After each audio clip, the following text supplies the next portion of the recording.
glassmaker. Very cool. And you guys are watching from all over. It's amazing. So let's start to dive in. Again, thank you so much for joining. I'm really excited to talk about selling on Instagram because it's been a very unique year and people are still buying jewelry. So, and they're buying jewelry online. So I think that's something really important to continue to remember, that there's a lot of opportunity. So we're headed into a crucial season, especially for jewelry designers and many industries. So the holiday season, and trunk shows might not be happening, special events might not be happening, but we have these incredible platforms to be selling on.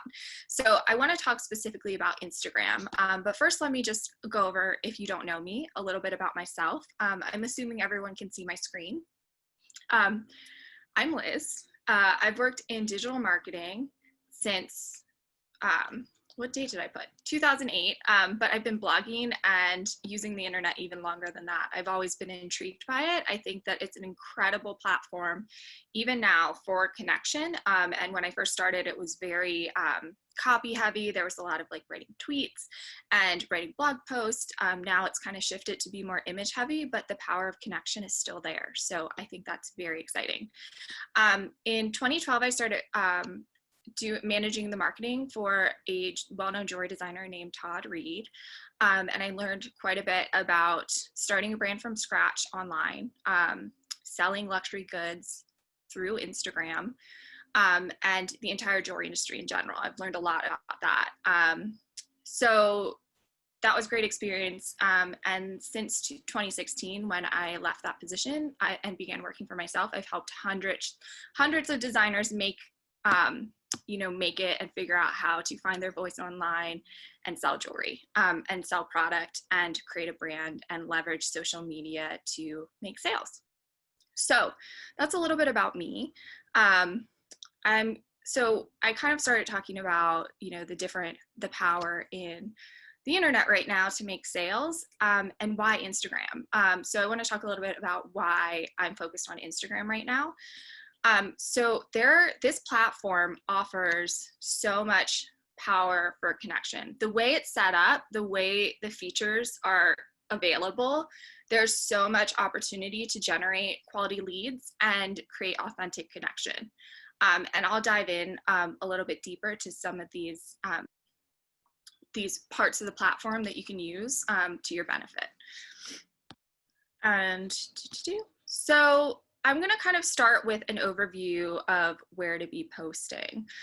So the Instagram feed is, the main page. It's where you're posting content that lives the longest. A lot of the other portions of the platform, it doesn't like live as long, and it's not as much of a main focus. So your Instagram feed, you want to think of as a secondary website. And so you want somebody to come to your main profile page and immediately understand what your brand is about and what you're doing and what you're selling. So it's really important to think of that as you're posting there. You don't want it to come across as a personal page. You want it to be clear that you are selling product and you are a brand. So that's how you want to think about planning content for your feed. And consistency with your feed posting is super important. And I'll get into a little bit about how often to post and all of those questions that I know a lot of people probably have. With your Instagram feed, there's a lot of different ways, or there's a few different ways that you can do posts. So you can do a static photo, you can do a video content, or you could do a carousel post. And all of these are great options. When you're thinking about increasing your engagement, which we'll talk a little bit more about later, you want to think about trying video content and trying carousel posts, which a carousel post is just an image that has multiple photos that you can swipe to see more. So you can leverage this in a lot of different ways. Start with a finished product, swipe to see the process, or start with a process photo, swipe to see the finished. Before and after is a great way to do it. Swipe to see more pieces that feature this gemstone or more pieces from this collection. So yeah, there's a lot of different ways to think about doing a carousel post. Quick question from the audience. I have been having problems posting carousel posts lately. IG rejects it. So it could be the video length, maybe. You can't always push an Instagram post as a carousel post to Facebook if that's something you're trying to do, because Facebook doesn't post multiple photos that include a video. So it could be something like that. It could be that the files are too large, but I'll look into that and get back to you. I haven't had that issue. And again, just a reminder, feel free to leave a question in the chat box or the Q&A as you have them throughout this chat, and we'll answer a bunch at the end, but I'll answer them throughout too, because I love to keep it casual, and I love to kind of answer things when they make sense. So I just posted a few photos from my feed. I think that I'll talk a little bit about consistency later, but you don't want to feel like you're getting repetitive in your feed. It's really important to make sure you're articulating your brand and what you're selling, especially if it's high-end good. You want to make sure that you're sharing it consistently, and almost, it might feel like to you, repetitively. And then I'm gonna go into Instagram stories. I think that there's a lot of opportunity with Instagram stories, mainly because it's the gateway to your direct messages, which I know I jumped to this last bullet point first, but that's the power of Instagram stories. There's so much opportunity for your potential clients to reach out to you. And once they've messaged you, they become a lead, and you can access their information in the future and come back to them and follow up. It's really amazing. So Instagram stories is where you add you want to think about it like you're adding extra content or extra context to the content in your feed. So if you're posting a finished piece of jewelry, a finished room, a finished product, a finished project on your feed, you want to think about then going to your Instagram stories and adding more context to that, either sharing behind the scenes of that whole process, sharing more views of the piece. Video content is always good, how you wear it, any kind of extra context you can share, or you could share some inspiration. What inspired that piece? That's all great content for your stories. And it's a fun place to connect with your audience. I'll show you some of them in a minute, but there's a lot of different ways you can encourage engagement. And people are spending more time viewing stories. And this is because you click one story and they keep rolling. So people don't have to scroll, they kind of get lost. And I'm sure all of us here have gotten lost in stories by clicking one and then ending up like, it's 20 minutes later and you're like, I've watched all of these stories. So it's a really great place to kind of capture your audience. So you might notice as you're looking at your analytics that your stories are getting more views than your feed posts. So if that's happening in your account and your audience is spending more time in stories, then you definitely want to spend more time there too. So as I said before, it's the gateway to the direct messages. So every post has that little text box right there, and it is so easy for somebody to send a message to you. So a couple tips on stories. You want to plan out several posts in a row. So think about Instagram stories as telling a story, so a story arc. I recommend sharing 3 to 5 stories at a time. Think about it, like I said, think about it like a story. You can, an example I like to give is think about your day, your morning, a photo of your bench or your workroom. You walk your dog, process photos of how far you've gotten on whatever you were working on. And then your evening cocktail, and give everyone a narrative to follow. So don't just post one image and leave, because the way you want to think about it is if somebody's getting lost in these stories and they're watching everybody they're following, all of that content, then they could just like see that one post, not acknowledge that it's your brand, not want to go to your profile and learn more about you or understand that it's even a post from you. You want to kind of captivate them in the story you're telling so they're intrigued and they want to come back. So essentially how that Instagram algorithm works with stories in particular and with the feed post is the more somebody views your content, the more Instagram is going to serve them your content. So you'll notice that the stories that you personally watch the most are always the first ones available for you as soon as those people post their stories. Are hashtags on stories important? So we don't know is the answer there. It's really, there's no hard data or anything I could speak to specifically about how Instagram curates stories into hashtags. So you'll notice, like, if you're searching a location, for example, there'll be a bubble on that kind of search page of stories that were taken in that location. So for me, it's Asheville, North Carolina, I'm searching. Then there's a bubble of curated stories from Asheville, North Carolina. And it's the same with hashtags, but they only choose a few. So using a hashtag in your stories or using a geotag in your stories doesn't guarantee you'll show up in that curated search function. So I can't say whether or not they're necessarily a great thing to focus on. I think that if you're at a very specific event,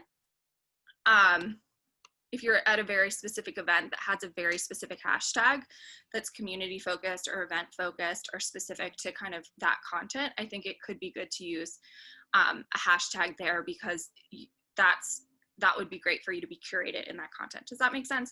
So, and I can talk about hashtags for feed posts too. I think that in general, just getting like as specific and niche as possible with the hashtags you choose to use is really important, rather than using a block of 30 hashtags that are super general, because if you are using very general hashtags, Instagram tends to think of it as spam content, and then they don't serve your posts to as many people. So those are all things to consider with hashtags. Quick question from the Q&A box. Robin came in a bit late. Can you explain the difference between a story and a post? So the feed post is kind of, it's content that lasts longer. You want to think about your feed as, you know, a secondary website. And I talk a little bit about that. So if you want to watch the replay, definitely do that. But essentially, so your feed post you want to think about is more static content. And then, and more polished, more on brand, more consistent. Stories is where you can have a little bit more fun and add context to the content you put in your feed. So essentially you want to think about your feed as, like, you know, the information you're sharing with everybody, and then your stories are kind of like an insider's club of extra info.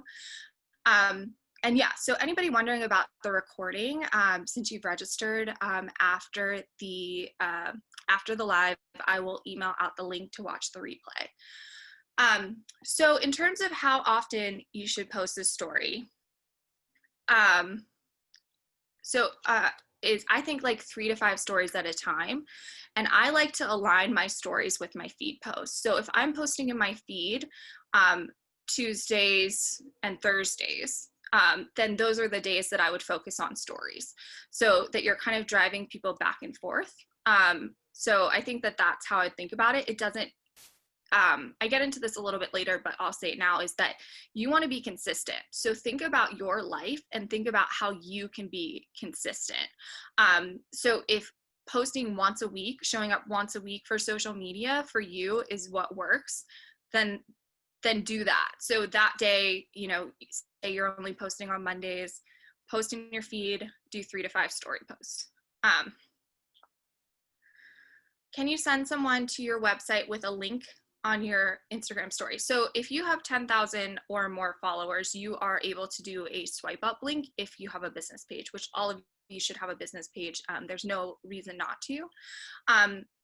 So yes, 3 to 5 stories at a time, but at a time can mean, you know, like, you know, over the course of several hours, but just thought out to kind of all go together, if that makes sense. So just kind of think of the narrative arc to kind of have 3 to 5 stories.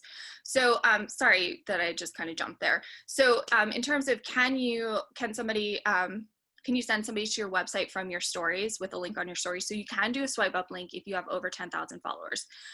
But I think it is much more impactful, and I've seen much more success with inviting people to message you, to send you a direct message. That gives you a lot more opportunity to have a lead, to find a lead, to start a conversation, to create a potential client, to have a conversation with a potential client. So I know a lot of people kind of want to get to 10,000 followers to get to a point where they have the swipe up link. I'm here to tell you that the swipe up link isn't going to be a game changer. Inviting people to message you versus sending them back to your profile to click on your website is so much more powerful. And then once you're there, once you're chatting about a specific piece, you can send them a link, and links within direct messages are hyperlinked, so they would be able to click it and head to your website.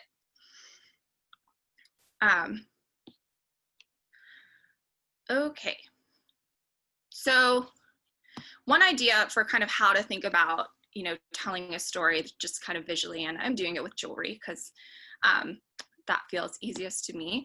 But so here I'm showing my neck mess, and I've tagged all of the designers, and then I kind of break down the neck mess and I show pieces, individual pieces, and I kind of did it by, these are turquoise, these are garnet, and then I threw on this opal, and then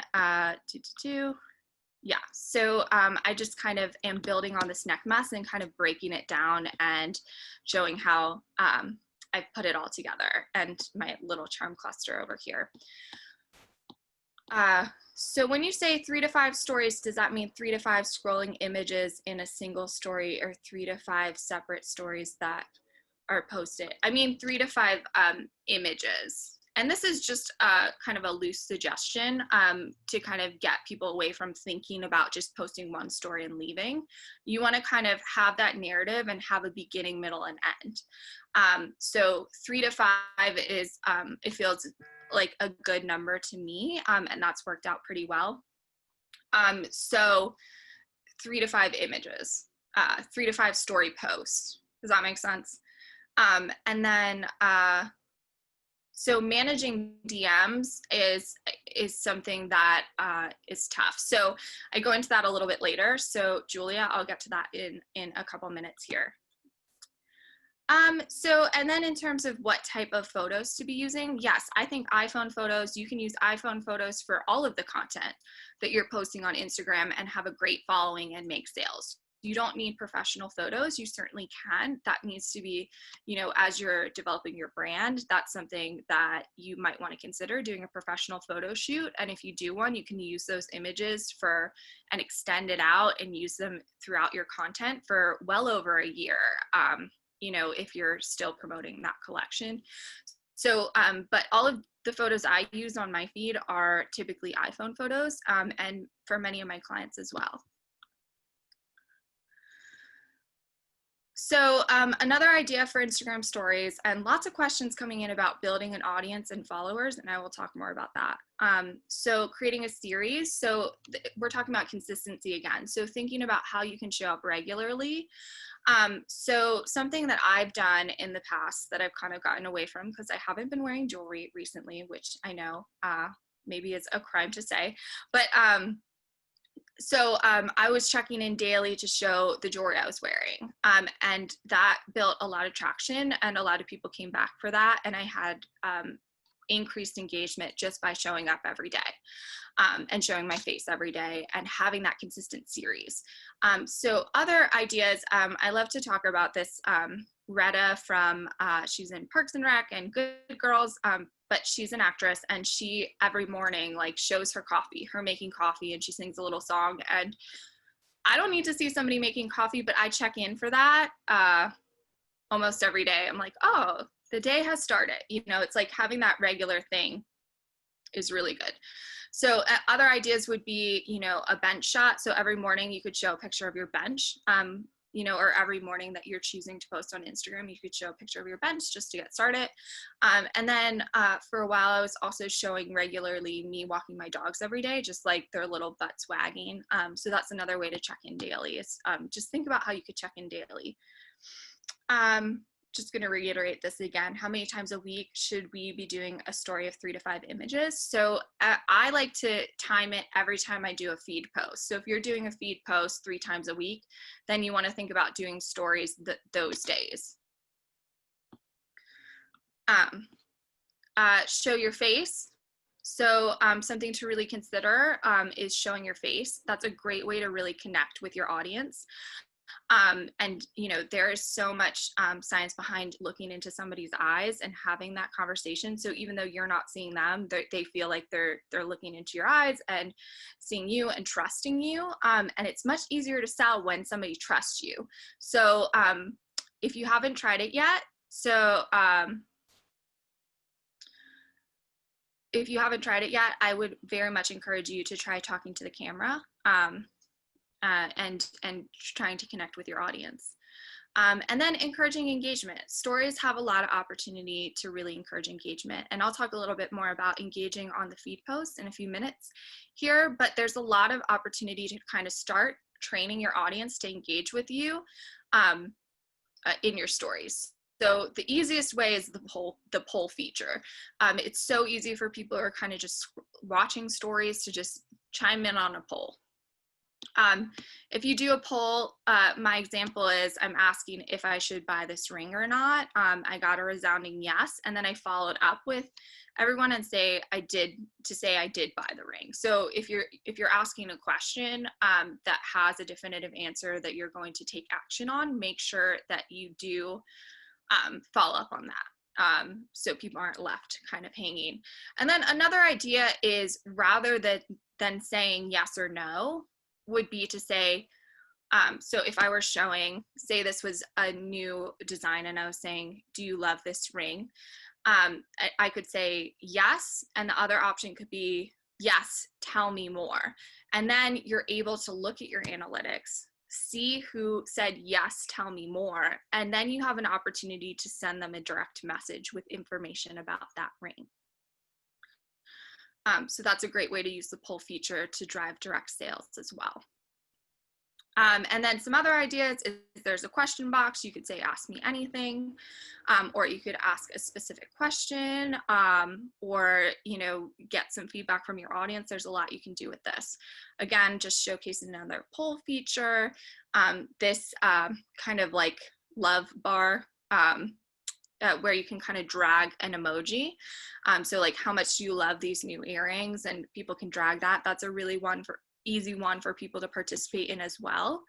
And then, what was the last one? Oh, the last one was a swipe up link. But again, another way around that is to invite people to message you. What you want is people to send you a direct message. That's very important. And then I just want to mention 2 others.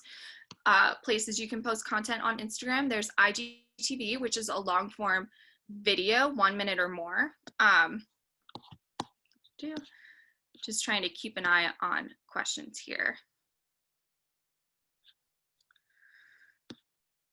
Okay, so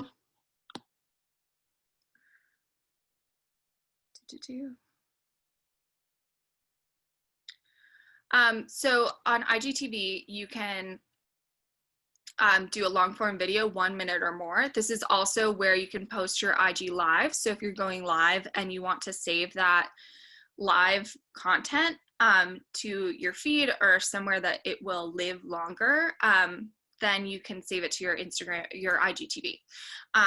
It's a great place for sharing a story or sharing a look at your process or debuting new designs or showing your audience how you wear your jewelry. You know, you can do it live first, or you can upload a video direct to IGTV. A good idea with this too is also creating a series and showing up regularly. So, you know, think about how you can show up there regularly. So the thing about IGTV and what I'll talk about next, Reels, is these don't need to be part of your content plan. If you are just getting going with your feed and Instagram stories and that feels like your plate is full, you do not need to take these on. You can add them in when you're ready if you want to. So I do want to make that super clear. Just because it's available to post content on does not mean you need to be doing it. And I think that it's so much more important to be consistent where you can be consistent, rather than trying to show up everywhere. Even if other people are doing it, even if it's, you know, your favorite designers you follow, your favorite brands you follow are doing it, doesn't mean you need to show up there. Also, it's incredibly important to understand where your audience is, and pay attention to that. So like I was saying before, if you're noticing more people watching your stories than looking at your feed posts when you're analyzing your content, the results of your content, then you want to show up in stories more. If you're seeing the reverse, then you might want to show up in your feed more. So it's really important to show up where your client is. So anyway, IGTV, a great option if you're interested in trying long form video. And then the newest addition to the platform, Reels, which I've been getting a lot of questions about. So TikTok kind of got large, especially in the beginning of this year, and especially once the shutdown started. People were doing these TikTok videos and they were getting millions and millions of views. So Reels, when that kind of launched, people were kind of expecting the same thing because it's very, very similar to the TikTok platform. What I've noticed is that Reels haven't been as engaging for me. I really did enjoy TikTok and the content that was shared there, but Reels on Instagram hasn't been as engaging for me personally. It's a very light, fun, kind of short, funny kind of video content, so it might not make sense, especially if you have a luxury brand. It could be great if you have some cool process shots that are like quick and you can put music to it, or some cool videos of how you're layering your pendants. So that's a fun thing to think about, but it's certainly not necessary. So I just want to put that out there. Let me just checking in on the questions here. So,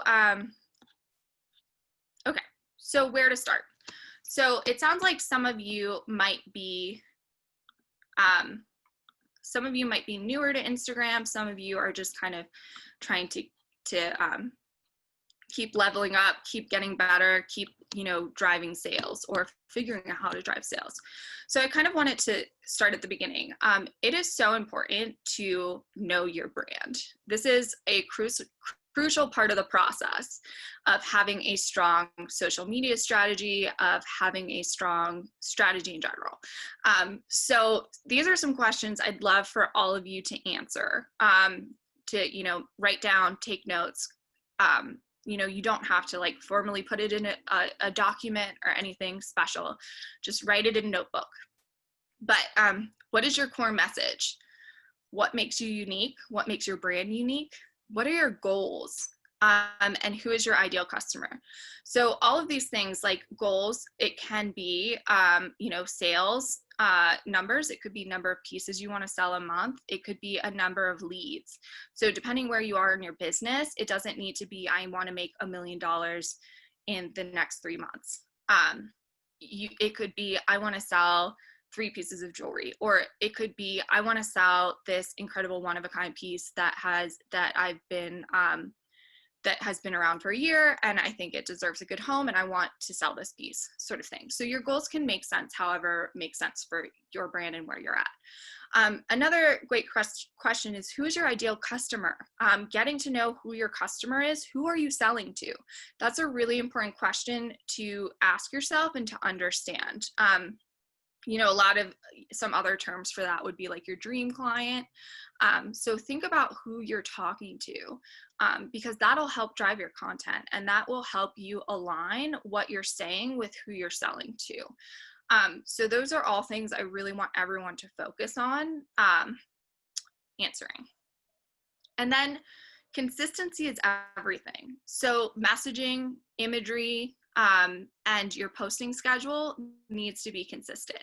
And that doesn't mean that you need high production images or anything like that. That doesn't mean your messaging, the copy you write has to sound like marketing speak or anything like that. Your messaging can be what you're trying to say. It's what you're trying to say. It's what you're trying to sell. It's what your brand's about. It's the heart of it all. So essentially when I launched Todd Reed's Instagram from scratch, and this was many years ago, when Instagram was still a rather new platform, but we kind of just used his voice and my voice. We were pretty casual about it. He told me to go into the shop every day and just kind of document what was going on. And the level of engagement from that, a luxury brand where you're selling pieces that are $10,000 and above, was incredible. People connected deeply with his brand and what he was about. So knowing those things and just kind of like saying that and telling your audience and inviting them into your world, your brand, what you've created is super important to create super fans who are going to eventually become clients.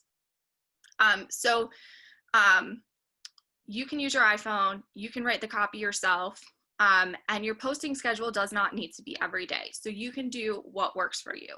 Because I understand the struggle of a small business owner, and especially a maker and an artist. There's a lot on your plate. So it's important to figure out how you can remain consistent. So creating a plan is super important. I kind of broke it down, and this is just kind of my theory of how to do things. And how to kind of figure out what to be saying and how to get into consistent rhythm. So getting started by defining 5 types of content that you will focus on. And then kind of breaking it down further to 2 primary content pillars. And this is going to be your key messaging. This is going to be, what your brand is. And you're going to be consistently saying this. And it's going to be about 70% of your content. It doesn't need to be exactly 70% about your content, but it's going to be a big bulk of your content. And then you're going to think of 3 secondary pillars. And this is going to be what sets your brand apart and supports your key messaging. So just to talk through some examples. So your 2 primary could be, say you're a maker, say you make jewelry. So your 2 primary pillars could be sharing finished pieces and talking about why they're special, could be one. A second one could be process and sharing pieces of your process behind the scenes on the bench. So those could be 2 primary pillars. And then secondarily, maybe you love cooking. You're a maker, you make this really kind of structural jewelry, but you get really free in the kitchen, and so your brand is kind of combining these 2 ideas. So cooking could be one, lifestyle, anything that is, that you feel comfortable sharing about yourself or your family, how you style your jewelry, or like what else inspires you could be another secondary pillar. So you're going to sprinkle this in to help your brand stand apart and drive home the point of what makes you unique. And you're going to post this type of content a little bit less regularly, about 30% of the time. And a lot of this stuff you can really use in your stories as well. So once you're kind of drilled down on what your content pillars are, what type of content you want to share, it becomes a lot easier. Because right now, if you think about it, you could post anything. I get very stuck because I'm like, I could literally be posting anything on the internet. But if you know exactly what types of things your brand posts and you're very clear on that, it gets much, much easier because you've defined it. Questions to consider when you're figuring out your content pillars. So one is, what will my target audience connect with? So this is why it comes back to knowing your target audience really well is important. And with this, you really want to take a look at analytics, look at the results of your post. I tend to think looking at it on a monthly basis is great, because if you look at it post to post, you don't see the full story or the full picture of what's working. And then you can tweak from there. So what will my audience connect with? How will these pillars make my brand stand out? Like, am I doing something that feels like it's saying what I want to say and is unique to me? And then how will these pillars tie back to my product? So when you're like sharing, say, a cooking post, my previous example, how can you tie that back in the copy that you write to your product or to your brand or to what you're trying to say, so that it doesn't feel like it comes out of left field? Yes, I'm going to talk about tools in a minute. So yes, I encourage you to figure out your content pillars and really define them. And thank you for this graphic, Hannah Becker of Diamond Doodles, who is watching now. I think she's watching now. So organizing your content and some tools to help.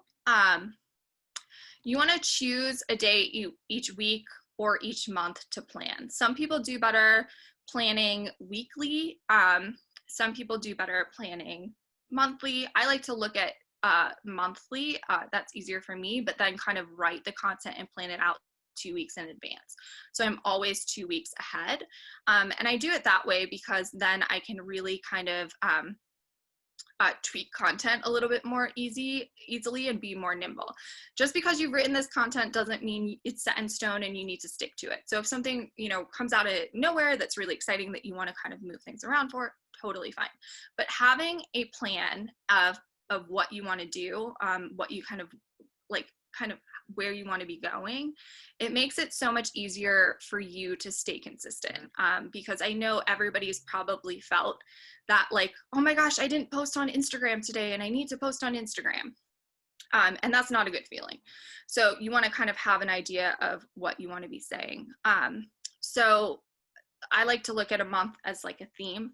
So for jewelry designers, a good place to start if you have no idea where to start is like, okay, October is opals. So how can I showcase opals this month? I use a lot of them in my collection. So I'll start off with maybe sharing the meaning behind opals in the first couple weeks. And then I'll kind of move to why I love working with opals. And then I'll talk about what opals look great with, what other gemstones they mix really well with. So you could kind of think about it that way and then keep drilling down. And that doesn't mean all of your content needs to relate to opals, but that could be a general theme throughout the month to help you remain consistent. So in terms of tools to help you with your planning, is one that I like. It's very similar to Planoly. It's one of those platforms where you can drag and drop images. So you can upload all the images you're interested in posting and drag them around to kind of get a feeling of what your end grid will look like. And I like kind of visually, I'm a pretty visual person. I like visually seeing that. And then from there, I screenshot that and I drop it into Google Docs and write all of my content in Google Docs underneath the image of the grid I'm planning. And that is that's a less efficient way to do it, which I understand. More efficiently, if you're trying to have your posts kind of pinged to you so that they're planned out, they're ready to go, and then, the app prompts you to post them. Which I know a lot of people are looking for that time saver. I really like Later, which has a great free option, and then Iconosquare, which also has a great free option. You do need to upgrade for certain features like posting carousel images, and maybe I think posting stories. You might need to upgrade for those things, but they do have free options. So those are my two favorites.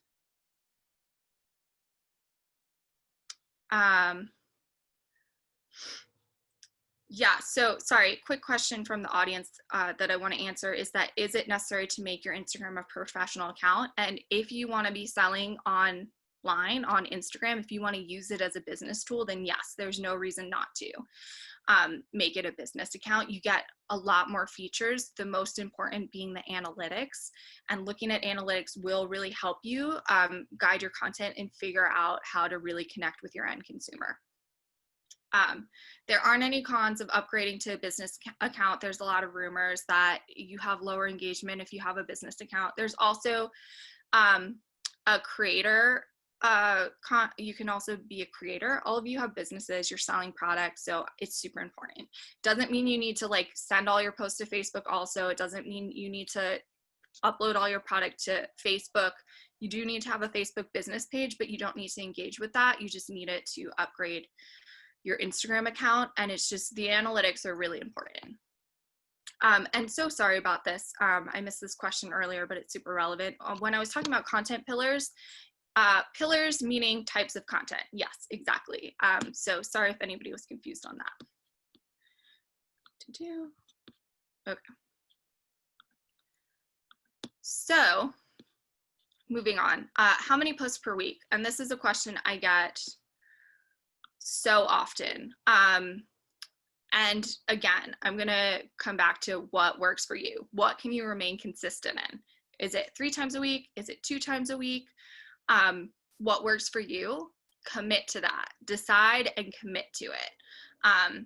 So that's really my opinion there. And then times of day to post, again, coming back to insights, it's really important to kind of look at when your audience is online and kind of consider posting from there. Don't stress over this though. I think that, content lives longer. On stories, it's 24 hours. On your feed, it's even longer than that.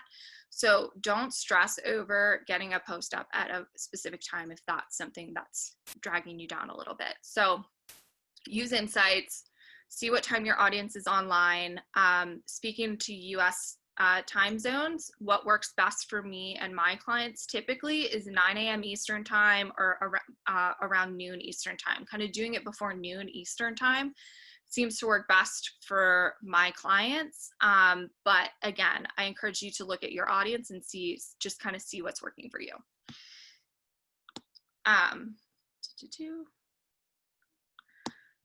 Okay, sorry, lots of questions coming in.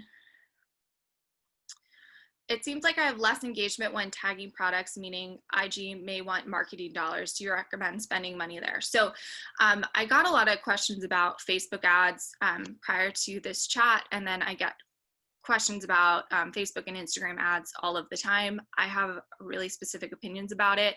I think that boosting a post is not necessarily a good idea unless you have a really strategic plan. So if you're going to go into an advertising plan anywhere, anytime, you want to make sure you know who you're targeting, so you know who your audience is, and you want to make sure you have clear calls to action, and you're coming up with like a clear campaign, and it's very thoughtful. So to boost a post just to boost a post, I do not think it's a good idea, and I think it's throwing money out the window. So that's my opinion there.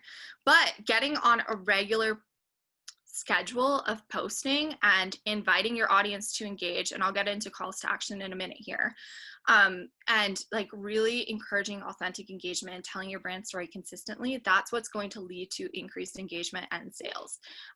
Quick Facebook dollars or Instagram dollars, ad dollars is not going to. So if your followers are in different time zones, I had just mentioned best time of day to post, you'll see when you dive into your analytics, which I could do a whole presentation about analytics and what to look at and what to look for. You'll see when the bulk of your followers are online, depending on it'll show them all clumped together, no matter where they are in the world or what time zone they're in. So when I was saying 9 a.m. before noon Eastern time, or like around 9 a.m. Eastern time, I'm speaking about like when I post then, I feel like I access the most amount of people, so in whatever time zone. So it's you just kind of want to take a look at when your audience is mostly online. So, okay, so key metrics, and this is something I truly believe, and I really think that likes and followers don't matter. So essentially, if your current following is not engaging with your content or buying your product or hiring you, then it's a larger issue. Getting more followers is not going to help that. It means that you aren't telling a consistent story, or you aren't sharing the right content, or you aren't connecting with your following. So stressing over having a higher follower count will not help you sell more product. I know, like, it makes sense, like, okay, well, I have 2,000 followers or 200 followers. Getting more will lead to more sales. But what you want to do is focus on talking to who is following you now. And by doing that, you'll increase your engagement, and you will lead to more sales, or lead to sales, or leads, or more interaction.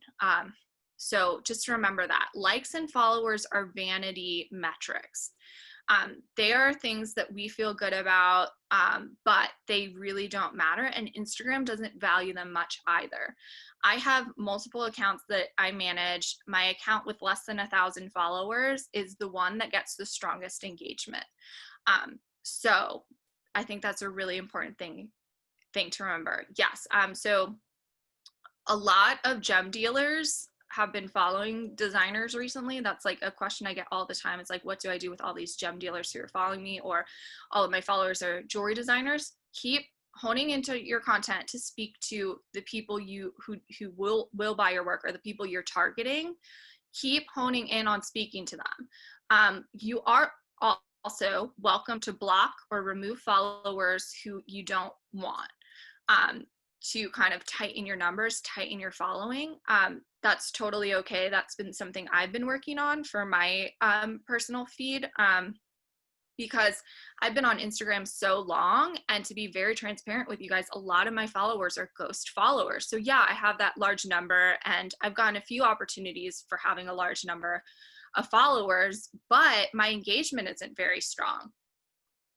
So I'm removing followers who are spam, who have stopped engaging with Instagram. Like, some people who follow me haven't posted since 2016, or even before then. So it's really important to kind of make sure, I would look at each follower that comes in, and I do that now. I didn't do it before, but each follower who comes in, see if there's somebody you want to be following, somebody who's a potential client.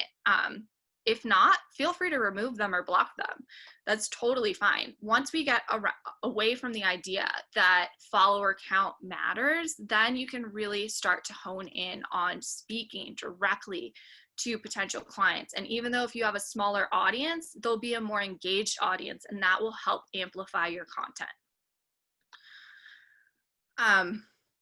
Okay, so yeah, I feel very strongly about that.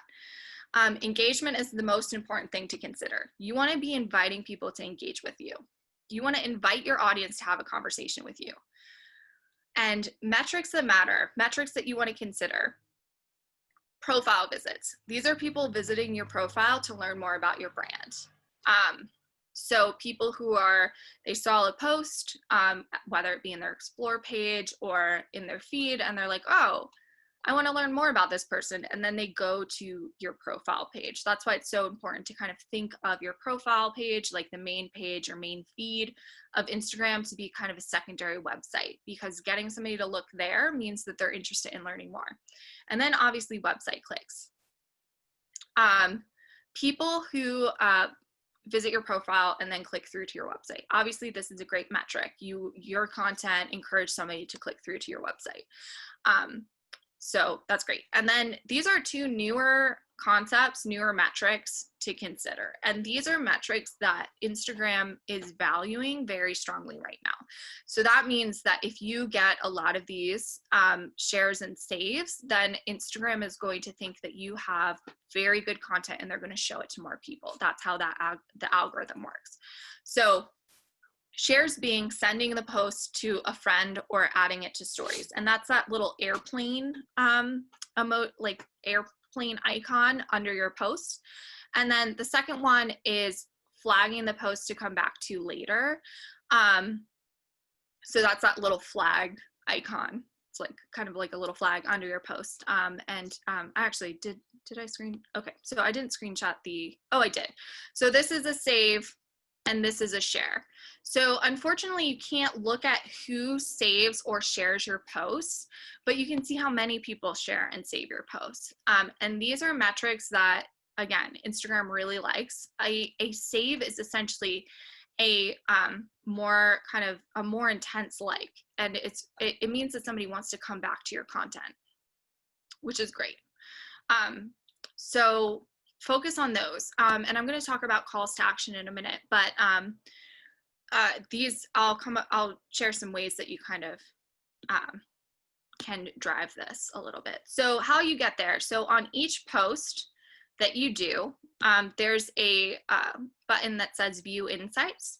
So you view your insights, and it'll show you these metrics, and then you swipe this bar up, and then you'll get more intense metrics to kind of look at. So then you'll see your profile visits, your website clicks, actions taken from the post, or people going to your profile or visiting your website. And then it'll show how many people your account reached, and it'll show how many people you reached who weren't following you.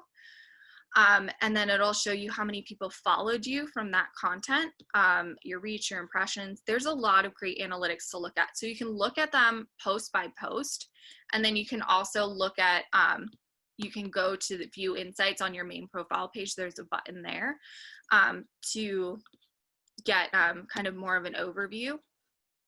So it's really important to look at your metrics, look at your results, and then I encourage everyone to kind of put these into a monthly report and take a look at it monthly, because it will show you if you're going in the right direction or not. Okay. Okay, so calls to action, and this is incredibly important. So when we're talking about selling on Instagram, you need to be telling people what to do, essentially. You need to be driving your audience in the direction you want them to go. So calls to action motivate your audience to take real steps towards becoming a client. Just seeing a pretty picture isn't going to do that. They're not going to see a pretty picture and say, oh, I wonder if this person's for hire, or I wonder if this thing is for sale. You know, they might, but they might not, you know. So it's really important that it's clear and people understand that your product is for sale or services are for sale. So every post you put up should have a strong call to action. And there's a lot of actions you could encourage people to take. So my favorite right now, as I said, it's so important to get people in your direct messages, because that means that they're interested in your product. You can have a conversation with them, you can follow up, and you can have an idea of what they're interested in. So there's a lot of great things there. And so send a message. To my point earlier about share and save being really important, you can invite people to share this post with a friend. You could get creative with it, like, you know, do you have any friends who have opal as their birthstone? They're gonna love this piece, share this post with them. Read more. So one of the engagement points Instagram gives you is when somebody clicks read more on your caption. If you've written more than a sentence, you always get that kind of read more to see the rest of your caption. So you could invite people to read more, and that's a fun one, because then you're moving the call to action to the top of your post rather than the bottom. So I think that's a fun one to play around with. Invite people to save this post. You know, sorry, I keep using the opal example. It's just what's in my head right now. You know, if you love opals, make sure you save this post. Or, you know, savable, shareable content is something to really think about. That's why people post so many, like, their tweets that are quippy, or they post memes or things that are shareable and savable. You'll notice that a lot with, you know, meme sites, news sources, marketers, anybody you follow like that, influencers. A lot of them are posting shareable and savable content. So really encouraging people to share and save is a great way to kind of increase your engagement right now. Click the link in my bio, leave a comment. You know, if you want people to comment on your post, sometimes the best way to do that is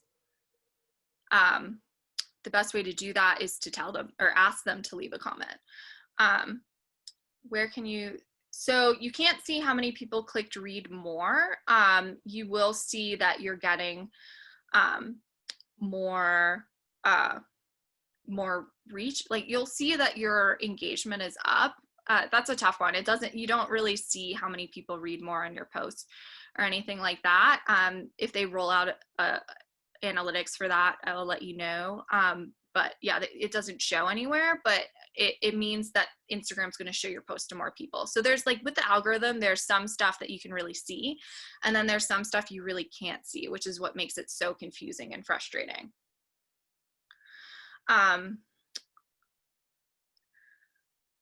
I find I have trouble getting engagement when I ask a question, tell followers to leave a comment. So start really simple. So, you know, getting engagement is something that you have to work towards and train your audience. So when I was talking about earlier, like trying the poll features just to get people using that, the more consistently you use the poll feature, the more consistently people will answer the poll feature and get more comfortable with that. If you just do a poll feature once, then, you know, and then never try it again. And then I had a question earlier about like, what if you do the question box and get no answers? Yeah, that happens. But the question box, you can put your own questions in and share them and answer them, like people asked questions. So sometimes that's where you start. I have done that before and I'm not ashamed of it. So, you know, kind of, you have to start somewhere and then you have to remain consistent with it, because it does take training of your audience to respond to you, which I know sounds kind of funny, but is very true. So the more you invite people to engage with you, the more comfortable they feel direct messaging you. So the more you invite them to, the more likely they are. And they will get to a point where you finally posted that piece or that they want to know about, and they will reach out. So when you're asking a question on a post, like leave a comment, make sure it's really easy. Like the best example I have, and probably my post with the most comments ever, and this was a couple years ago, I think, but what is your favorite flavor of ice cream? Everybody knows off the top of their head what their favorite flavor of ice cream is. And it's such an easy thing to answer. So think about easy questions. I see a lot of times people posting where they're asking like kind of questions you have to think about. And you only have somebody's attention for such a little amount of time. You want to make sure that it's a quick thing. And then as you've done this more, as you've gotten your audience engaging more, then you can ask more intense or more challenging questions, or questions that take a little bit more thought. So does your question have to relate to the post? I would figure out how to kind of tie it back to your brand, to my point earlier. But like, you know, if it's summer and you're like, I'm taking this week off and enjoying a week at the beach and eating lots of ice cream, what's your favorite flavor? Sort of thing. Like, you know, tie it back to something that has some sort of relevance, but it doesn't, you don't have to have a picture of ice cream as the picture. That's another kind of thing to think about, is your caption could be very different than your image, which some people might not necessarily agree with. But if you're posting, you know, a shot from your bench, but you kind of want to check in with your audience and say something like, you know, I've been spending a lot of time at my bench, like what have you been working on, or what have you been doing recently, or like have you been trying a new hobby? Like you can kind of tell whatever story you want with a picture, if that makes sense. And then also like a really great way to get kind of jumpstart some engagement and to kind of like have a fresh start, if you're kind of looking to shift your content, is do an introduction post. Show your face. If you're not comfortable showing your face, you know, show something else that feels, you know, like somewhat personal, and fits into your content pillars. But, you know, I think that you should check in and introduce yourself to your audience and reintroduce yourself to your audience, at least like every 6 weeks, maybe once a month. Or, you know, if you feel most comfortable with doing it once a quarter, that's fine, but you should do it fairly often. Anyway, so one more question I wanted to answer before I kept moving. Do you need to respond to every comment on your post? I would encourage you to, because you're validating them commenting on your post. You're validating their engagement with you. It's super important to answer every DM, definitely, even if it's just a thank you. But I think that with your posts too, I think responding to as many comments as you can is really important. And yes, you can answer with an emoji. That's totally fine. But I would just make sure you respond to comments just so you're validating them. The real goal with responding to comments is to get people to respond back to you, so you end up having a conversation. So if it's a good question in the comments, then so if it's like a potential client, if it's somebody that you really want to engage with, I would put more thought than an emoji into your response to that comment. But responding with an emoji, it's totally fine, especially if they posted an emoji. Also, like when we're talking about consistency and branding, one way to get like really kind of clear on your brand like one little way to kind of stay consistent is choose the emoji, like define the emojis your brand uses and just use those emojis. So anyway, so some other things to ask people to do, visit your stories. You know, if you showed a finished piece in your feed and you're going to be showing the process in your stories, say something like, go to my stories to see the full process of this piece, or to see how this piece was made, or anything like that. Swipe, and you don't even need to say swipe left anymore, because I think everybody knows which way to swipe. So you can just say swipe. Tap to shop is another one. So if you're tagging products and you're not telling people to tap to shop, then you should, because that could change the results.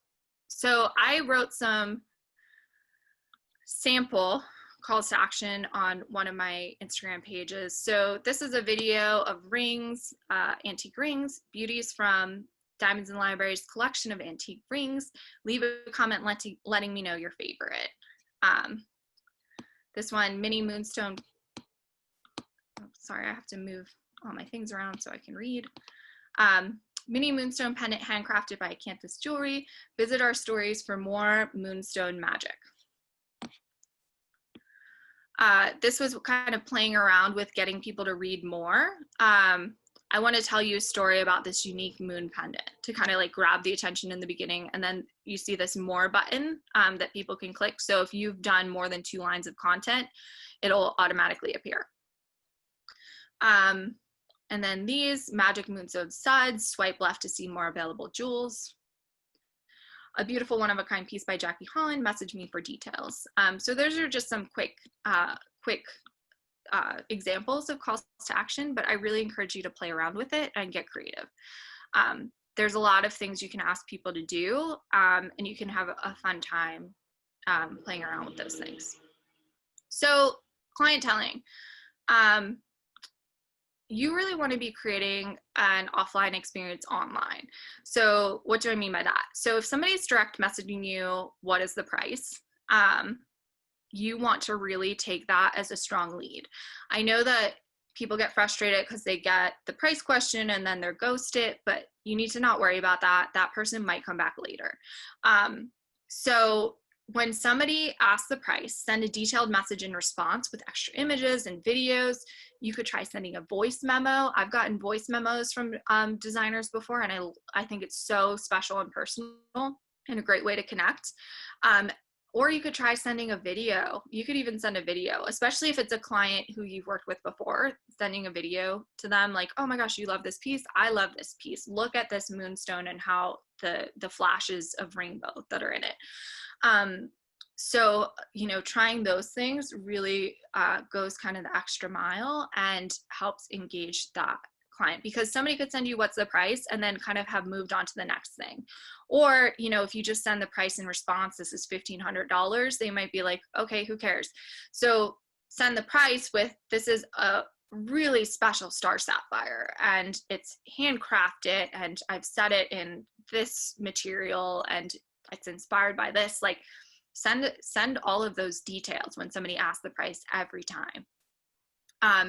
And remember to follow up. So especially if, you know, somebody asked you the price, you did all this clienteling, they were like, oh, okay, great, thank you, it's beautiful. Or they said something like, oh, not right now, but I do love this. So say, you know, you make another similar piece, or you make a piece that also features moonstones, and we're coming up on holiday. Go back through those messages and follow up with those loose ends. And somebody asked earlier how to kind of manage your direct messages.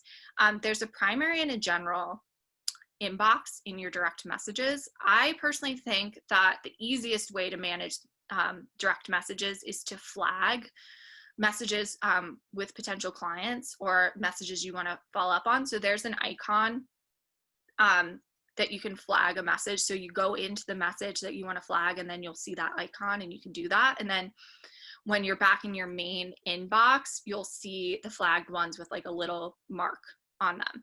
So that's one way to do it. The other way to do it is to drop all of, you know, your hot leads or anything like that into a spreadsheet, or if you have a CRM system, a relationship management system, you could drop them in there. You don't, you can, you know, if you have their Instagram handle, you can always go check out their profile and probably get at least a first name.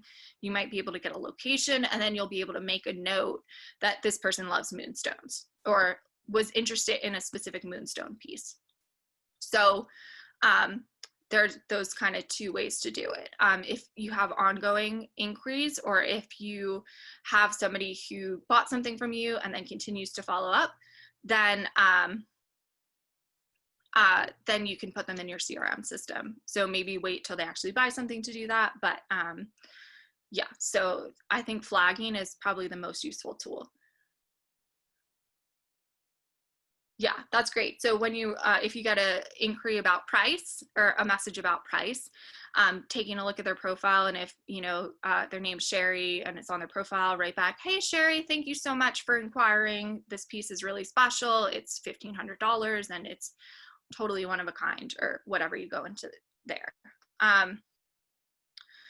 How do you recommend organizing primary versus general DM categories Instagram has now? So I don't use them. I get very confused with those because the general inbox, I always forget to check. So I put everything in my primary, and then I flag the ones that are important or are hot leads. So that's how I manage it. You could put general, you could put,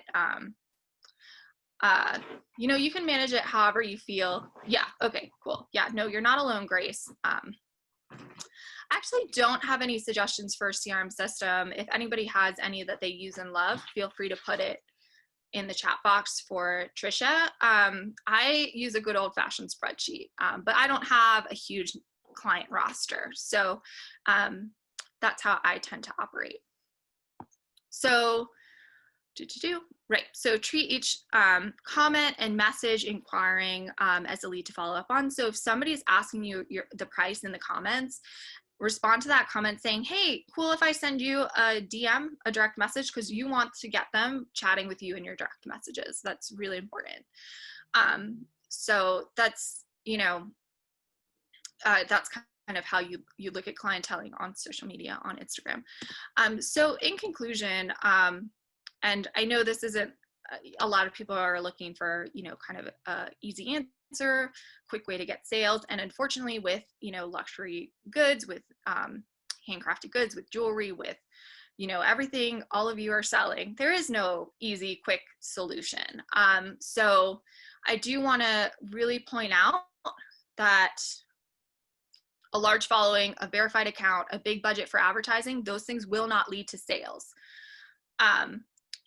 So just get it out of your head to worry about growing your following, is my answer to everyone who has been asking me about growing your following. If you really start talking to the people who you're following now, the people who, you know, who you're targeting, your clients, you will start to grow. And I promise you that. So what will lead to sales is a consistent content strategy, authentic engagement, and strong messaging. So really doing the work first before you kind of head into a content strategy of knowing who you are and who you're talking to and what your brand's about is crucial. So yes. Questions.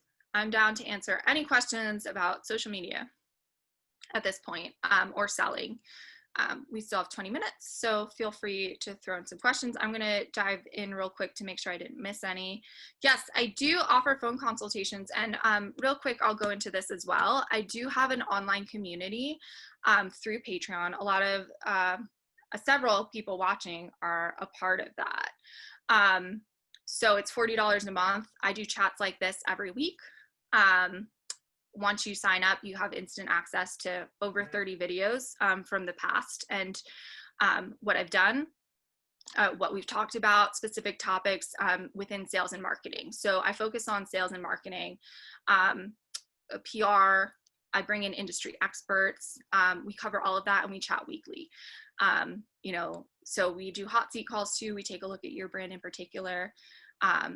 I'll answer any question I get from members of the group. We have a super engaged group. It's really incredible. So if you're looking for, especially during a time like this when trade shows aren't happening and industry events aren't happening, if you're looking for a way to kind of stay connected to the industry, this is a great group of designers, and designers who work in high-end fine jewelry, designers who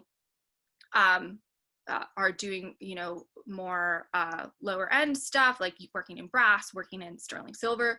There's a huge amount of variety in the types of designers involved. So don't feel like, you know, if you're working in alternative materials, it might not be a fit for you. I can't say enough about how great this engaged group of designers is. So anyway, the link is right here, patreon.com/Liz Kantner. And then if you want to contact me, I do consultations. If you go to my website, you can schedule one. My Instagram handle, feel free to DM me, let me know you watched, let me know if there's any questions or follow-ups or anything like that. And then again, if you visit my website, you can set up a consulting call, or if you can't figure that out or just want to email me, feel free to email me, we can set something up. So great. So that's all of that stuff. I really do encourage you to reach out if you're looking for some extra support. I do the online Patreon community about sales and marketing because I do love helping designers, and I know that having a full-time consultant is not attainable for everyone yet. But marketing is so important. I think about marketing and sales together. I think that's really important. So anyway, I want to help. So feel free to reach out. Okay. So let's answer some questions.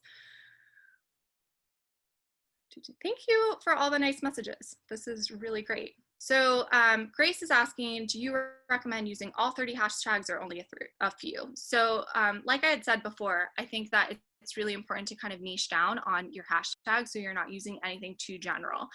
I tend to only use, for some clients, I just use their brand name. I think it's super important to hashtag your brand name. And then I think it's a really good idea to come up with a branded hashtag or something specific to your brand to use on all of your posts as well. And then I think it's important to use a handful. I don't like to use more than 10. That's me. You can certainly grow or be discovered from hashtags, but not in the same way you used to. And a lot of the hashtags, you know, like jewelry, for example, or even jewelry of the day, have so many people using that hashtag that as soon as you post and have that hashtag, your post is buried. And then also if a hashtag is overused or used a huge amount, Instagram could kind of flag your post as spammy. So, you know, you can use all 30 hashtags. I would be really thoughtful about those hashtags, and I would mix them up and not use the same group of hashtags on every single post. So that's kind of my thought about hashtags. Just a few, a handful, niche, mix it up. Okay. Let's see. Oh my gosh, so many nice comments, you guys. Thank you so much. Thank you for watching. Yeah, so here's a great idea for the use of general messages. The general message portion of your DMs from Emma. She's saying you can move gem dealers who DM you all the time to general messages, which is a good idea. Or you can delete them if you don't want their information. But if you do want to see the gems that they're showing you, then definitely that's a great use of the general inbox. How do you feel about the shop catalog we have on IG that links to your Facebook catalog and website products? So I think that you know, tagging products on Instagram is great. It kind of removes the sticker shock of fine jewelry. So somebody can understand the price or understand if they can afford the product before they kind of engage in conversation. I don't think that you're going to get somebody who clicks through and immediately adds that to their cart and purchases it. In my experience, since I was working with Todd Reed through now, sales happen in the direct messages or via phone call or via email. So especially with a higher end fine jewelry purchase, and again, I'm speaking to people who sell more high end right this second, but you're probably going to end up having a direct message conversation or something before that item is purchased. For lower price point items, I think it's great. I wouldn't do it on every post. I would kind of mix it in, like I was saying before about mixing up your calls to action. I think that tagging products when it's like grouped in a layered situation or it's on a model and kind of like harder to see and you want people to be able to get a closer look. So mixing in product tags for shoppable product, I think is great, but I wouldn't do it necessarily on every post, and I don't think it's crucial. So if you're not wanting to upload your catalog to Facebook, if that's not part of the plan you want to take, I think that's totally fine too. And again, if you are tagging products, make sure you encourage people to tap to shop, just so they understand that. I think I answered, Rhonda, I think I answered your hashtag question. It doesn't matter if you put your hashtags in the first comment or in the text of your post, either's fine. There's a lot of rumors about what Instagram likes and doesn't like in terms of where you put your hashtags, but it really doesn't matter. Either's fine. It's whatever aesthetic you like. So something that you could play around with, especially to kind of make your call to action more prominent, is playing with spacing. So you have to do that in like a text app, or you can't do it in the actual when you're writing the caption in Instagram. So you have to move it to, like, I use TextEdit, or if I've written the caption in my Google Doc, then I'll do the spacing there and copy and paste. But you could play around with spacing so that your hashtags are a little bit lower. They're not like kind of lumped in with your caption. Then you can separate out that last sentence of call to action to, like, tap the products to tap the photo to shop or swipe or whatever it is, so that it's a little bit, it stands out a little bit more. So that's something to play around with. Yeah, so Instagram just launched checkout. So if you had shop, if you have your Instagram shop where everything's on Facebook, now you can kind of eliminate the kind of middle page of the shop page, I guess they call it, and have people just check out directly on Instagram. I think that's a challenging thing because they do have a lot of stipulations with that. You have to be able to ship within a certain amount of time. You have to take returns. So there's certain things that you want to consider before doing that. I know a lot of big brands have moved to checkout, and shopping has become a more prominent part of Instagram. But it's inviting people to message you, growing your leads from there, and creating authentic engagement is how you're really going to build your business.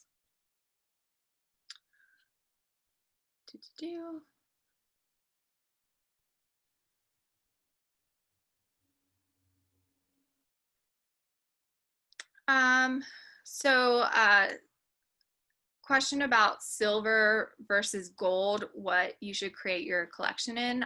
With questions like this, I always say go with your design aesthetic.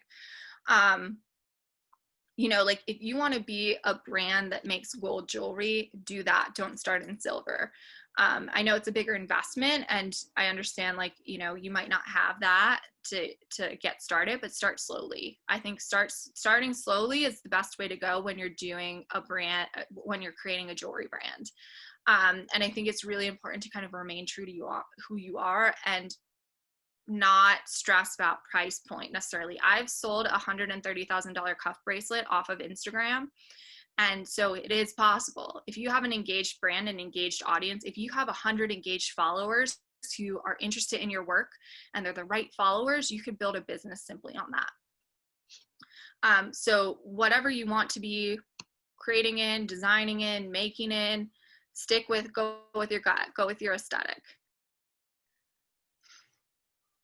Okay.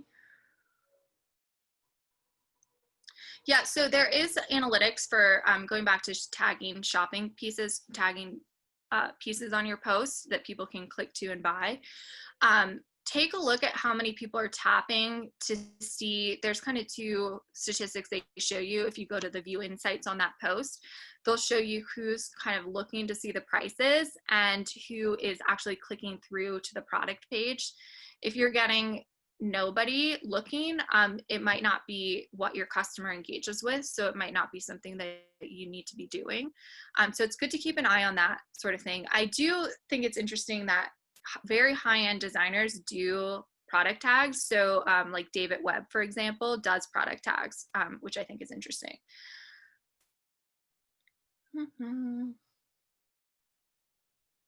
Yeah, so I will send everyone the link to the replay, and then you'll be able to go through and see all the PowerPoint slides again.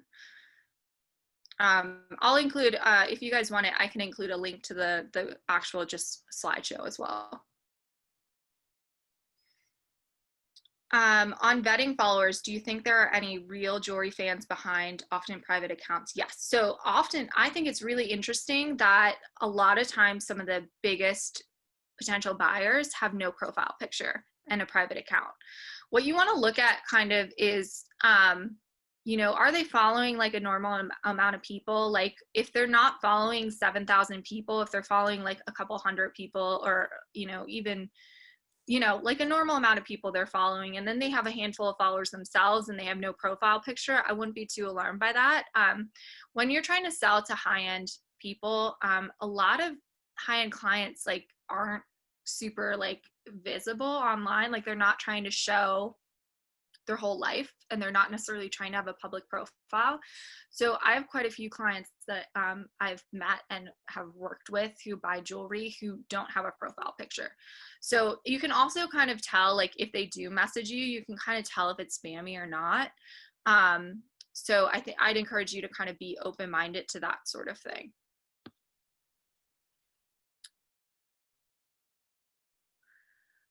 Is hashtag timing important? I don't know what that means, but I would say probably not. Like when to post, schedule a post based on when a hashtag might make sense. I don't think so necessarily, but you do want to make sure that the hashtags you're using are relevant to like whatever time frame you're in and relevant to the content of your post. So like if you're trying to like use a Halloween hashtag and it's March, that might not make sense. If I see the same person liking posts all the time, is it okay to send them a DM and try to start the conversation? So I personally like to ask if it's cool to send a DM first. So if they've commented on any of your posts, you could say, hey, like, I noticed you really love moonstones. Can I send you a message? Sort of thing. I prefer to do it that way, but you could certainly send them a DM and just say, hey, I noticed you like moonstones. I'd love to connect, sort of thing. I think that's totally fine. Just to do.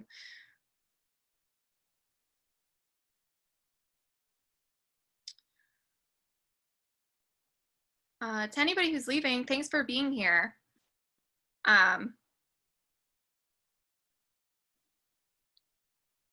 Is it important to have highlights? So that's something I didn't mention when I was talking about stories, but I wouldn't say it's necessarily important. If you're creating content for your stories that you want to save longer than 24 hours or make sense to save longer than 24 hours, then definitely I think that highlights are great, and really categorizing them I think is important. So I have one for like my daily jewels when I was posting those every day. So somebody could go in and kind of see all of that. So you could kind of organize yours by like process shots, like day in the life, finished pieces, or if like you did a whole feature on opals, then like do a highlight that's opals. It's a great resource for people who are looking to learn more about your brand. So I think that, organizing highlights that make sense can be great.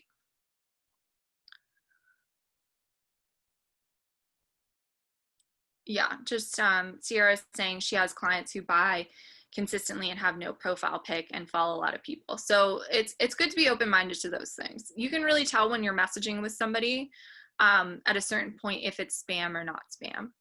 And never send anything out before you have payment. It's just like another random thing. Like don't, if it's a trusted client and you want to consider an on approval program, totally, but still take their credit card information in advance, even if it's somebody who you trust.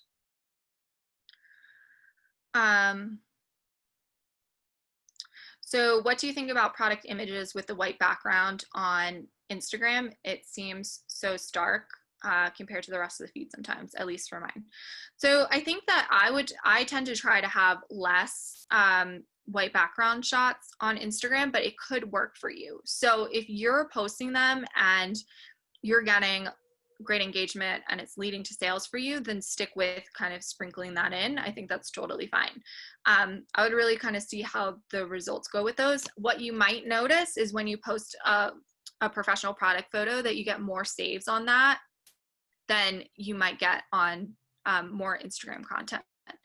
type post. Something I learned recently that I haven't verified is true or not yet is that Instagram likes photos that were taken recently. So, and I'm so sorry, I don't remember who I heard that from, but so if you're using a professional Photoshop, professional product shot from 5 years ago, they might see that and not love it as much. So Instagram was initially a platform where you like took a photo in the app and posted it immediately. I don't know if anybody remembers that, but those were the days. I definitely, if you scroll all the way to the bottom of my feed, that's exactly what I was doing. So they do like content that feels native to the app. So that means it feels like content that would be shared there, that is consistently shared there. And also they like stuff that's done kind of in the moment. But yeah, so your client could engage with white background photos or more professional shots. Okay.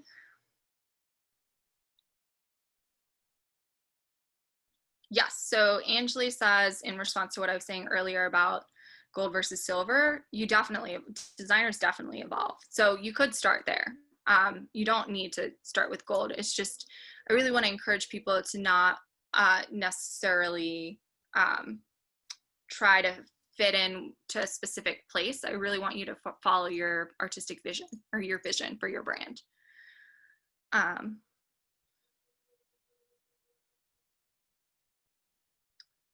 Lots of thank yous. You're so welcome. I really enjoyed doing this. Okay.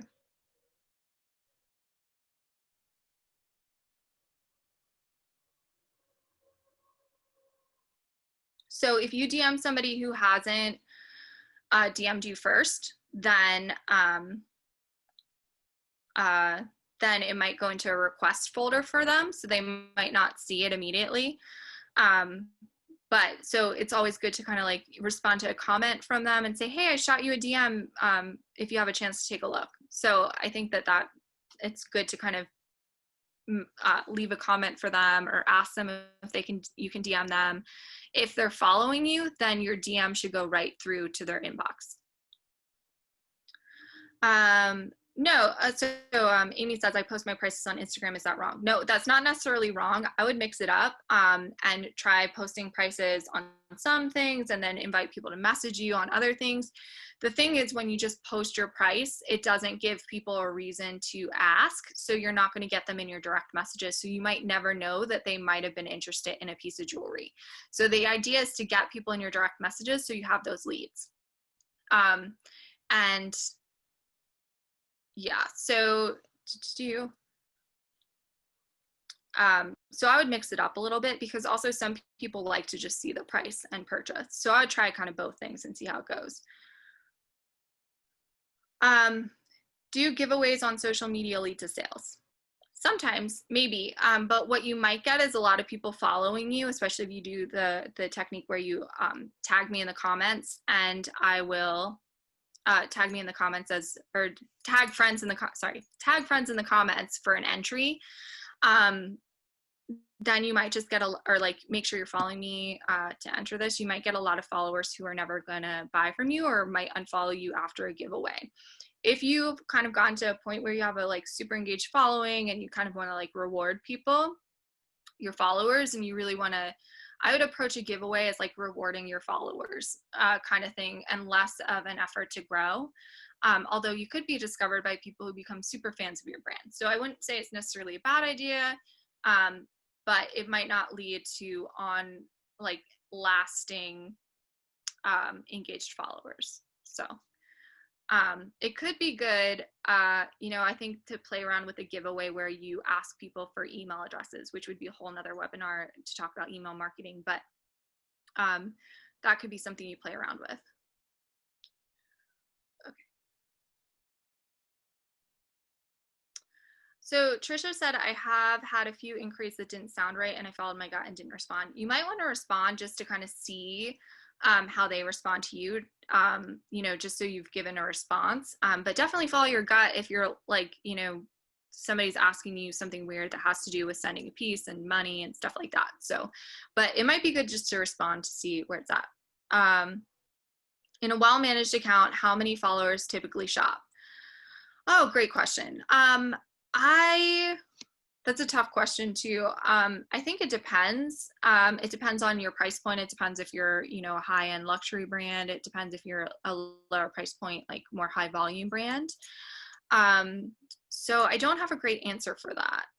In terms of, you know, engagement, I can speak to engagement, you know, people engaging with your content, your engagement rate. So if you look at your overall engagement, or even if you look at kind of like a general average of engagement and divide that by that number by the number of followers you have, you get your engagement rate. So you want that to be a high percentage.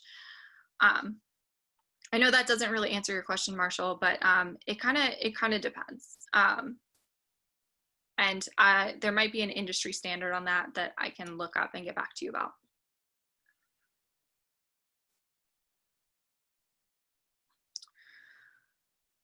Mm-hmm.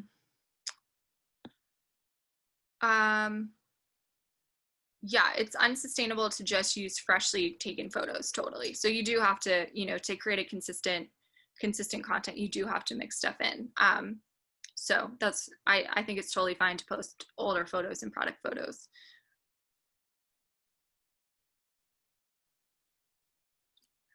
Sorry, just scrolling through the questions. Oh my gosh, there's so many.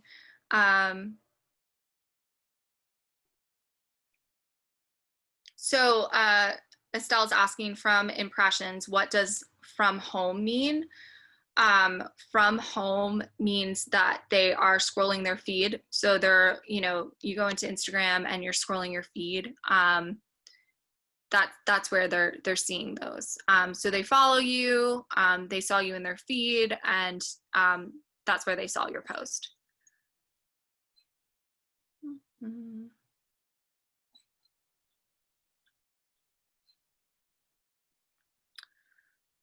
Okay. Is it useful to send pieces to influencers? I'd be really strategic about the influencers you're sending to. I think that, you know, to be really frank, a lot of the jewelry industry is talking to the jewelry industry. So if you have a strategy of growing wholesale, then it might be great to engage with a jewelry influencer, because they do tend to have a lot of stores following them. So I think that makes sense. If you're trying to reach consumer, I would look at micro influencers, and I look at micro influencers and influencers outside the industry, but I do not think, for the most part, that's a strong strategy that will lead to big results. Yeah, so Anam is great. I love Anam, but it doesn't schedule a post. So you could use the free version of Anam to kind of like figure out your grid and what that looks like and move photos around, and then put your posts into later, which will schedule them. So you can kind of use both. And again, there's a lot of free versions. Okay, I think I've answered everyone's questions. Okay, going to the Q&A box because I was in the chat box. How much time do you spend per week on managing your Instagram account? So sometimes it's like a half hour a day, half hour to an hour a day is on average for me, managing a single Instagram account. It's a lot of work. So really figuring out how often during the week you can commit to that. If you have the content planned out, it's closer to like, you know, 20 minutes, 30 minutes. If you're posting stories too, it takes a lot of time. You know, if you are only posting twice a week, figure out times that make sense for you to check in on messages and comments so that you can respond to those. I like to do Instagram over my morning coffee and get it out of the way so I can just move on with my day. So that's how I tend to operate. And then I check in at the end of the day just to kind of make sure nothing came through that I missed.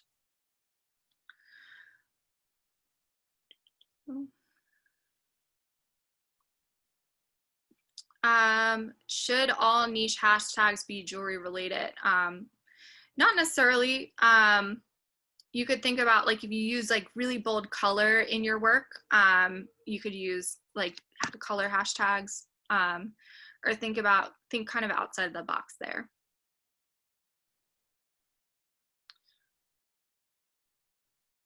No, you don't need a certain number of followers to have the shop feature. What's the difference between a creator account and a business account? So I think a creator account is more so specific to like bloggers and people who are just creating content, versus a business account, which would be specific for somebody who's selling a product.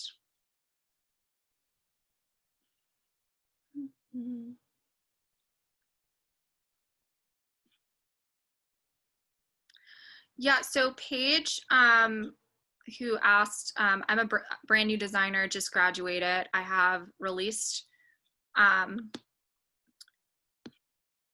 my first collection, but I'm struggling with brand development. Could you offer key points to consider in items of structuring your brand? So anybody who kind of needs help or guidance in branding, take a look at my email here. Send me an email. I have a kind of client questionnaire that might be helpful for you to go through and work on the answers. It might kind of help you get to a point. Also, it could be good to consider the Patreon group. We talk about branding quite a bit. It's a really, branding something that you kind of start somewhere and then keep evolving with. So it's something that even big brands are continuing to look at.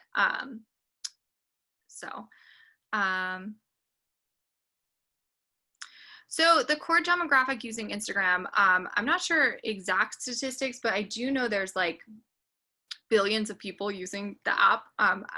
3 billion, I think I read somewhere. Is that what I talked about it recently? I'm so sorry, I didn't look it up or refresh myself on it before this chat. But what I think is super interesting is that older generation is becoming more comfortable with Instagram and shopping on Instagram. So you'll see more people, older generation shopping there. Some people are still kind of more on Facebook. So sometimes it does make sense to have a Facebook strategy as well, or send your Instagram content to Facebook.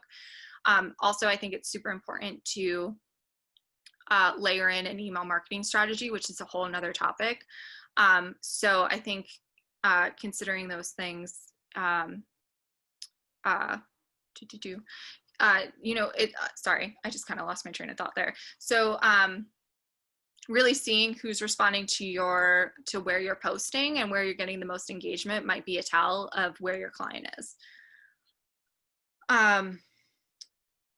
Katie says my account was changed from business to creator. You might want to change it back. I'm actually not quite sure if it matters. So maybe I can dig into that and let you know. Yeah, so Alon Simit, he does a great photography class. Again, if you email me, I do have a discount code that I can share with you. Let me put that in so you can see.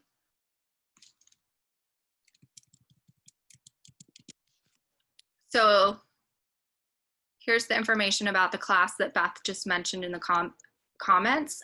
This could be helpful.